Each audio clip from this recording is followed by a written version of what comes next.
आपकी बेटी को मैं अपने घर की बहू बनाने के लिए तैयार हूँ, लेकिन मेरी एक शर्त है। शर्त? कैसी शर्त? देखिए भाई साहब, मैं चाहती हूँ मेरी बहू उसको घर के सारे काम आते हो। बुरा ना माने तो अगर बिटिया थोड़ा सलाद या फ्रूट, सब्जी, ये सब कुछ थोड़ा बहुत काट के बता दे तो अच्छा हो जाएगा। ये तो बड़ी मामूली बात है बहन जी। अभी लीजिए। बिटिया, पापा ये सब कैसे कर सकती हूँ मैं? कुछ नहीं है बेटा, मामूली बात है तुम्हारे लिए, तुम तो रोज करती हो ये काम। अरे इनको तसल्ली हो जाएगी बेटा, करो करो, शाबाश। ये सब मैं इसलिए करने के लिए कह रही हूँ, हमारे पड़ोस में भी 3 महीने पहले ही शादी हुई थी। उन्होंने पहले तो ये बोला कि लड़की को सारे काम आते हैं घर के, पर शादी के बाद सब कुछ सामने आ गया।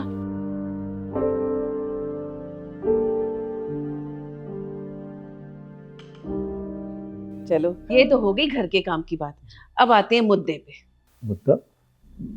मैं समझा नहीं बहन जी। दहेज।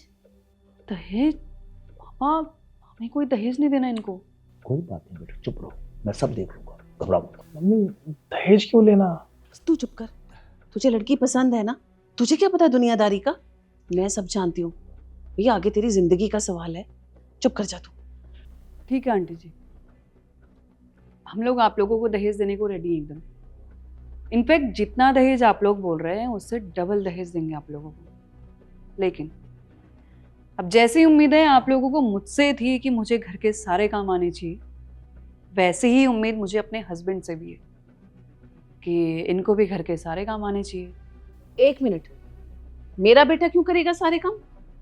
तुम मेरी बहू बनकर आओगी ना तो तुम करोगी सारे काम। लड़के थोड़ी करते हैं ये सारा काम। किसी दिन मेरी तबीयत खराब हो गई तो आपका बेटा भी तो उस घर में काम कर सकता है ना। मेरा बेटा क्यों काम करेगा कोई? आपको बहू नहीं, आपको एक नौकरानी चाहिए। यहीं पड़ोस में एक एजेंसी है, वहाँ आपको नौकरानी मिल जाएगी। आप दिल से सोच के बताइए आंटी जी, अगर मेरी जगह आपकी बेटी होती तो क्या आप ये सब अपनी बेटी को भी बोलती? नहीं बेटा, मैं अपनी बेटी को ये कभी नहीं बोलती। बेटा तूने आज मेरी आंखें खोल दी। मैंने तो कभी ऐसा सोचा ही नहीं था। क्या करें बेटा, हमारा समाज ही ऐसा है, तो शायद मैं भी समाज जैसी बन गई। मैंने भी वही चीजें सोची जो हर कोई सोचता है। शायद मेरी सोच ही गलत थी। मुझे माफ कर देना बेटा। कोई बात नहीं आंटी जी, आप मुझसे माफ़ी मत मांगिए क्योंकि बहुत बड़ी हैं मुझसे। मैं बस आपको यही बोलूँगी कि आपको अपनी सोच बदलने की ज़रूरत है, क्योंकि अगर हम अपनी सोच नहीं बदलेंगे तो इस सोसाइटी की सोच कैसे चेंज होगी? हाँ मम्मी, हमें सोच बदलने की जरूरत है। अगर हम अपनी सोच बदलेंगे तभी तो हमारा समाज बदलेगा, वरना तो ये चीजें चलती आएगी। वैसे भी हमें दहेज का करना क्या, हमारे पास सारी चीजें हैं। मुझे तो एक ऐसी लड़की से शादी करनी है जो मेरी मम्मी पापा का ख्याल रख सके, उनकी सेवा कर सके। और आप में ये सारे गुण हैं। आपकी बातें सुन के अच्छा लगा कि आपकी सोच ऐसी है, और मैं आपसे वादा करता हूँ कि आप जैसे रहना चाहे वैसे रह सकते हैं। आपका जो दिल करे वो आप कर सकते हैं। हाँ बेटा। भाई साहब, आप किसी भी बात की चिंता मत करना। बिटिया को जो करना हो वो कर सकती है। अगर उसको नौकरी करनी है तो वो नौकरी कर सकती है।